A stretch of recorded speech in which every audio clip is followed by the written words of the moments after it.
Hello everyone, welcome back to my channel. आज की video में हम लोग नवजात शिशु परिचर्या पढ़ेंगे। लास्ट वीडियो हम लोगों ने नियोनेटल रिसस्टिटेशन, प्राण प्रत्यागमन, अगर आपने सीरीज के पॉइंट 4 तक वीडियो देखी होगी तो हमने वहां तक इसे कवर कर लिया है।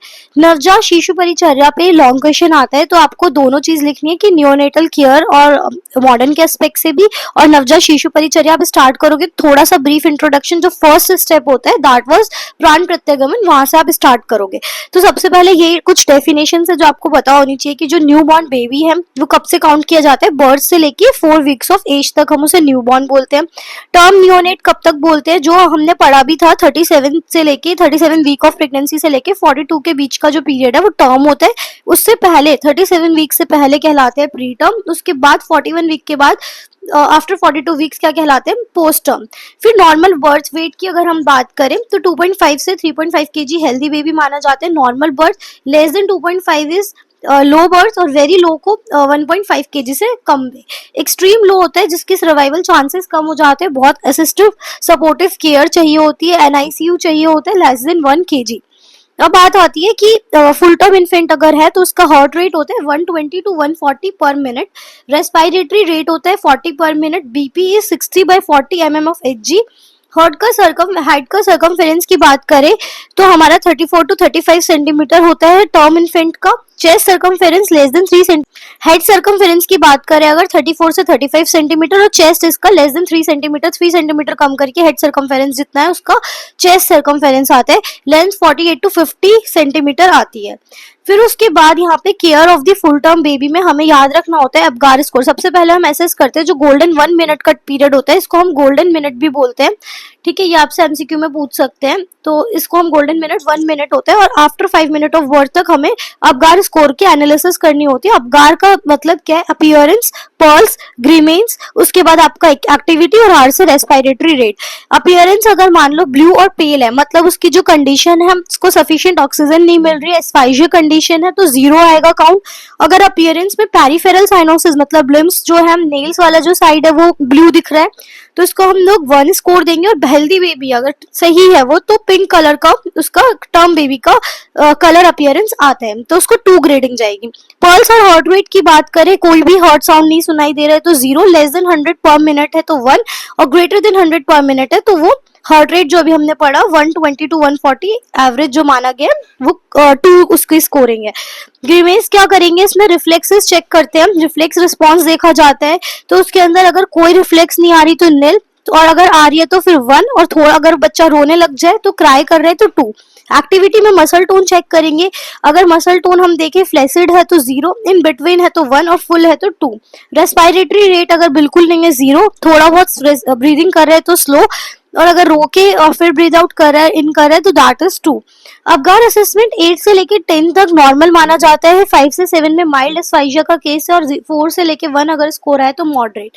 अबगार स्कोर एसेंशियल होता है एसेस करने के लिए रेस्पिरेटरी, सर्कुलेटरी और सीएनएस सिस्टम न्यूबॉर्न बेबी का। सेकेंड स्टेप में अब बेबी होने के बाद हमने क्या करा, सबसे पहले एसेस करा अबगार स्कोर। ये फुल टर्म बेबी की हम लोग एनालिसिस जो कर रहे हैं कि वो असेसमेंट जो कर रहे हैं कि वो सही है यानी। फिर उसके बाद सेकेंड स्टेप में हम कॉर्ड क्लैंपिंग करते हैं। Cord should be clamped as soon as the baby is delivered. फिर उसके बाद क्विकली स्क्रीन आउट करते हैं कि उसको कोई कंजेनाइटल बर्थ इंजरीज, कोई एनोमलीज तो नहीं है। फिर उसकी आईज को क्लीन किया जाता है विद स्टेराइल नॉर्मल सलीन के साथ। फिर उसके बाद सलाइन से क्लियर करने के बाद हम लोग स्किन को ड्राई करते, कल भी बताया था बेबी वेट होता है तो उसकी जो बॉडी टेम्परेचर है उसे मेंटेन करने के लिए उसे ड्राई और वार्म दी जाती है। क्लीन ऑफ करते जो भी ब्लड स्टेन या म्यूकस वहाँ पे प्रेजेंट है। फिर कॉर्ड को हम टाई अप कर देते हैं कॉर्ड क्लैम्प से। फिर विटामिन के की डोज 0.5 से 1 ये पूछी जाती है एमसीक्यू में, एंड वेरी शॉर्ट क्वेश्चन में भी डोजेस आती है, तो 0.5 से 1 mg एडमिनिस्टर की जाती है इंटरमस्कुलर। फिर उसके बाद स्टमक वॉश किया जाता है with normal saline is routinely done. कब जब अगर सीजारियन सेक्शन का बेबी या फिर मिकोनियम स्टेन लीकर हमें देखने को मिला है तो उस केस के अंदर स्टमक वॉश एसेंशियल है। फिर बेबी शुड बी वेट, फिर उसका रेगुलर बेसिस पे वेट चेक किया जाता है। डिटेल एग्जामिनेशन रूटीनली बर्थ के बाद 24 आवर्स और नेक्स्ट डे तक at the time of discharge ये कंडक्ट किए जाते हैं। अगर बेबी प्री टर्म हुआ है, मतलब लेस देन 37 वीक से पहले ही अगर हो गया है, तो उसके केसेस में क्या होगा, इसमें क्लैंपिंग ऑफ कॉर्ड को थोड़ा डिले किया जाएगा क्योंकि वो वहां से आयरन जो बेबी को मिल रहा है उसका आयरन का लेवल मेंटेन रखने के लिए। फिर उसके बाद बेबी को ड्राई और केप्ट इफेक्टिवली वही कवर और वार्मथ दी जाएगी। एनआईसीयू के अंदर ट्रांसफर किया जाएगा। जैसी ब्रीदिंग स्टैब्लिश हुई वहां पे मॉनिटरिंग चलेगी वाइटल साइंस की, उसकी एक्टिविटी की। जब तक कलर पिंक ना आ जाए तब तक उसको वहीं रखा जाता है। फ्लूइड और इलेक्ट्रोलाइट का बैलेंस चेक करना है। Baby should be watch for the development of respiratory distress syndrome तो नहीं है, वो चेक किया जाएगा। उसके बाद थर्मल कंफर्टर जो कि आपका इंक्यूबेटर है उसको उसमें रखा जाता है। ऑक्सीजन थेरेपी दी जाती है। अगर जॉन्डिस जो कि प्रीटर्म बेबी में बहुत कॉमन है, क्वेश्चन भी आते हैं, which disease is most common in the preterm infant due to hepatic immaturity, पूरी तरीके से उसका हेपाटिक सिस्टम डेवलप नहीं हुआ है, इसकी वजह से हिपैटिक इमेच्योरिटी की वजह से, हाइपोक्सिया इन्फेक्शन की वजह से जॉन्डिस एक कॉमन डिजीज है, तो उसको फोटोथेरेपी दी जाती है। Next prevention and early diagnosis किया जाएगा। कोई भी अगर कॉमन डिजीज देखने को मिल रही है जैसे रेस्पिरेटरी डिस्ट्रेस है, हाइपोथर्मिया, तो उसमें अर्ली डायग्नोसिस प्रिवेंशन इंपॉर्टेंट है। फिर वेट रिकॉर्ड किया जाएगा डेली बेसिस पे। फिर at the time of discharge उसको एडवाइस दी जाएगी कि कैसे फीड करना है मदर को और हाइजीन कैसे मेंटेन रखना है। अगर बेबी लेट डिलीवर हुआ है, पोस्ट टर्म बेबी है, तो उसको इंक्रीज हो जाते हैं risk to suffer from hypoxia वाली कंडीशन और बर्थ हिस्फाइजिया से सफरिंग देखने को मिलती है। इन्फेंट जो है वो लॉन्ग थिन एंड वेस्टेड देखने को मिलता है। स्किन और अम्बिलिकल कॉर्ड और नेल्स जो है वो येलो स्टेन मिलते हैं due to post maturity. Common clinical problems जो आती है उसमें कंजेनाइटल मालफॉर्मेशंस भी देखने को मिलते हैं, पेरिनेटल हाइपोक्सिया, मिकोनियम एस्पायरेशन और हाइपोग्लाइसेमिया का केस भी आता है। इसके मैनेजमेंट में फीटस के कोई भी साइन जो फीटल डिस्ट्रेस शो कर रहे हैं वो देखे जाएंगे। अर्ली फीडिंग और screening of for blood glucose वो रिकमेंड करी जाती है। और ऑयल स्किन ड्राइनेस अगर हो जाती है तो वहां पे ऑयलिंग की एप्लीकेशन बोली जाती है। अब अकॉर्डिंग टू आयुर्वेद भी आपको पता होना चाहिए कि क्या क्या करना है। तो हमने कल ही प्राण प्रत्यगमन पढ़ा था जिसके अंदर हमने अश्मनो संगठनम कर्ण्यो मूलेन मतलब कान के पास हमें स्ट्राइक करने होते हैं स्टोन्स, जिसकी वजह से उसकी ऑडिटरी स्टिमुलस डेवलप होती है, वो फर्दर एनहेंस करती है रेस्पिरेटरी सेंटर को फॉर ब्रीदिंग। फिर हमने शीतद उत्कीर्ण पढ़ा था जिसके अंदर शीतोदक और उष्णोदक मुख परिषेक करना होता है, स्प्रिंकल करना होता है water, cold water and warm water alternatively face के ऊपर, जिसकी वजह से उसकी स्टिमुलस डेवलप होकर फर्दर वही सेंसरी स्टिमुलस डेवलप होकर जाके उसे फर्दर एनहेंस करती है रेस्पिरेशन को। तो ये 2 प्रोसेस हम कल पढ़ चुके हैं। उसके बाद हमें फैन, जिसकी वजह से हमें बैम्बू स्ट्रिप्स का बना हुआ हाथ से फैन करना होता है, वहां पे ऑक्सीजन उसकी इंक्रीज करने के लिए इन्वायरमेंट में। फिर अब नेक्स्ट आते हैं उल्बनिहरणम, मतलब क्या है इसका। इसके अंदर क्या करते हैं, जो बेबी है उसके पैलेट, लिप्स, थ्रोट और टंग ये बिल्कुल हाथ से कॉटन स्वैब लेके क्लियर की जाती है, जिससे कि अगर वहां पे वो वेट है, वहां पर अगर उसका मिकोनियम प्रेजेंट है, एमनियोटिक फ्लूइड प्रेजेंट है, तो वो साइड हटा दिया जाता है जिससे ऑब्स्ट्रक्शन ना हो ड्यूरिंग रेस्पिरेशन। तो यही लिखा हुआ है तालु ओष्ठ कंठ जीवा प्रमार्जनम, मतलब इसको क्लियर करेंगे with the help of finger with cotton swab. फिर शिर में क्या करते हैं, जो शिर है और तालु है उसके अंदर उसको कॉटन स्वैब को उसको अब्सॉर्ब करने के लिए रखा जाता है। उसके अंदर हम ऑयल में डिप्ड कॉटन स्वैब यूज करते हैं और कवर करते हैं सिर वाला पोर्शन और तालु वाला। तो यहाँ लिखा हुआ है शिरस तालु पिच्छु धारणम कराया जाता है। फिर सैंधव सर्पी प्रशर्दनम, चाइल्ड को क्या करते हैं, सैंधव और घृत को मिला के उससे उसको तो एमएसएस मतलब वॉमिटिंग कराते हैं, उससे थोड़ा बहुत उसको इनटेक कराकर, जिससे कि उसका गैस्ट्रिक अगर वहां पे कुछ भी थोड़ा बहुत भी मिकोनियम प्रेजेंट है तो वो क्लियर हो जाए। तो child should be given to lick सैंधव एंड घृत फॉर शर्दन, एमएसएस के लिए ये दिया जाता है। फिर नाभिनाल, जो हमने भी क्लैंपिंग ऑफ कॉर्ड पढ़ा, उसको बोलते हैं नाभिनाल कर्तनम।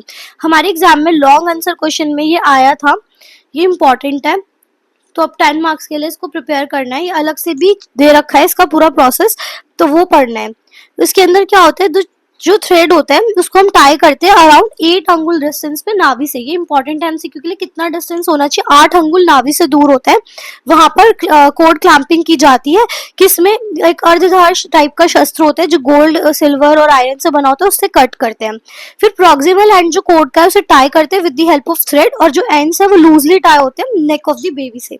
फिर उसके बाद अष्टांग हृदय में भी बताया, जो थ्रेड है वो इतना, उसको जो टाई करना है वो 4 अंगुल डिस्टेंस बताया अम्बिलिकस से, और फिर उसको कट करना है। फिर उसके बाद सेपरेशन करनी है कॉर्ड की, जब वो हट जाए वहां पे पेस्ट लगाना होता है लोद्र का, मंडूक का, प्रियंगु का और हरिद्रा का।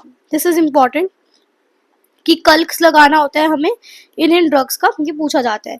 फिर जात कर्म में क्या करते हैं, अब बेबी को हमें कुछ उसको हनी और घृत का इंटेक कराते हैं, और कुछ मंत्र जो प्रिस्क्राइब्ड है वेद में, उसमें चरक शारीर 8 में भी देख सकते हो। तो हनी और घृत हम लोग उंगली से लेके उसको चटवाते हैं एक तरीके से, तो जात कर्म में आते हैं। और अगर सुश्रुत संहिता की बात करें तो यहाँ पे भी वही लिखा है, मधु और घृत का इंटेक कराते हैं। विद दूर्वा स्वरस हो सकता है, ब्राह्मी स्वरस हो सकता है, ये इंपॉर्टेंट है। With the help of first finger, और मंत्र जो मात्रा है that is 1 Gunja Gunja. Okay, तो ये लिखा हुआ है 1 रत्ती के अराउंड हमें 1 गुंजा इसको इनटेक करवाना होता है। अकॉर्डिंग टू अष्टांग हृदय जात कर्म तब परफॉर्म होगा जब प्रजापत्यन कोई विधि जिस तरीके से बताई हुई है उसके अकॉर्डिंग। फिर है अभ्यंग और स्नान कब कराना है, तो अभ्यंग जो हमें कराना होता है वो बला तेल से बच्चों में कराया जाता है, और जो स्नान है अकॉर्डिंग टू चरक क्या बताया हुआ है, स्नान जो है वो आफ्टर प्राण प्रत्यागमन कराने को बोला है, and not describe specific information की कैसा पानी यूज करना है ये नहीं लिखा। अगर हम सुश्रुत संहिता की बात करें तो जो water that is use for स्नान वो कैसा होना चाहिए, का उष्ण, मतलब थोड़ा सा गर्म, ज्यादा गर्म नहीं होना चाहिए। साथ में उसमें कुछ कषाय डले होने चाहिए, शीरी वृक्ष कषाय जिसमें कि अश्वत्थ हो गया, वट हो गया, उदुम्बर हो गया, इस वाले वृक्ष के कषाय उसमें डल के प्रोसेस किया हुआ वाटर होगा। सर्वगंधोदक उसमें कपूर हो सकते हैं, कनकोल हो सकते हैं, कपित का पत्र हो सकता है, इससे स्नान कराना है। अब आते रक्षा कर्म, जो बेबी है उसके प्रोटेक्शन के लिए क्या क्या करना होता है। जो होम है तो उसके अंदर जो ब्रांचेस होती हैं खदीर की, करकंदू, पीलू, इन सब की, परुषक, इनकी ब्रांचेस से वो सराउंडेड होना चाहिए। मस्टर्ड सीड्स, राइस, इनको यूज करा जाता है, सारी तरफ बच्चे के आसपास होम में वो बिखेर दिए जाते हैं। फिर oblation of offering of rice to the fire should be perform continuously twice a day. इसमें ऐसा लिखा हुआ है कि जो राइस है उसको पकाते रहते हैं 2 बार एटलीस्ट डे में, टिल द नेमिंग, जब तक उसका नामकरण संस्कार ना हो जाए तब तक। डोर के पास क्या करते हैं, वुडन पैसल रखा जाता है और वो ऑब्लिकली रखा होगा। एक फिर क्लोथ का पैकेट जो कि जिसके अंदर क्या वचा, कुष्ठ, हिंगू, मस्टर्ड, ये सारी चीजें प्रेजेंट हो, ये सारे ड्रग्स एविल स्पिरिट को दूर भगाते हैं ऐसा माना जाता है, फ्रंट डोर पे इसको रखा जाता है। उसके बाद यहाँ पे same should be war by the, उसके बाद बच्चे के गले में भी बांध के कपड़े के अंदर क्या हिंग, मस्टर्ड, लीन सीड्स, गार्लिक, ये सब रखे जाते हैं, और साथ में वाटर जार जिसके अंदर ये कवर्ड हो। फिर there should be fire burning constantly, उसके आसपास जो फायर है उसे बर्न किया जाता है विद द फ्यूल ऑफ तिंडुल होम के अंदर, जिससे कि प्रॉपर पॉजिटिविटी मेंटेन और इविल स्पिरिट वहां पे ना आए। तो ये रक्षा कर्म था। आई होप आपको इतना समझ आया होगा। ये आपको पूरा आंसर नवजात शिशु परिचर्या अगर आपके पास आता है क्वेश्चन तो आपको preterm care, post term care according to modern, और स्टार्ट आपको यहीं से करना है जो हमने कल पढ़ा था प्राण प्रत्यागमन, उसके अंदर फर्स्ट स्टेप था ये नियोनेटल रिसस्टिटेशन, जो नवजात शिशु परिचर्या का फर्स्ट स्टेप है। को ये आंसर राइटिंग यहीं से करनी है, थोड़ा बहुत ऊपर का डिस्क्राइब करते हुए प्रीटर्म, पोस्टर्म एज वेल एज ये जो कर्म बताए हैं जिसके अंदर आपका उल्बा निहरणम, नाभिनाल कर्तनम, जात कर्म, अभ्यंग स्नान, रक्षा कर्म, यहाँ तक आपको इसका आंसर फ्रेम करना और लिखना है। Thank you so much for watching this video. Do like, share and subscribe.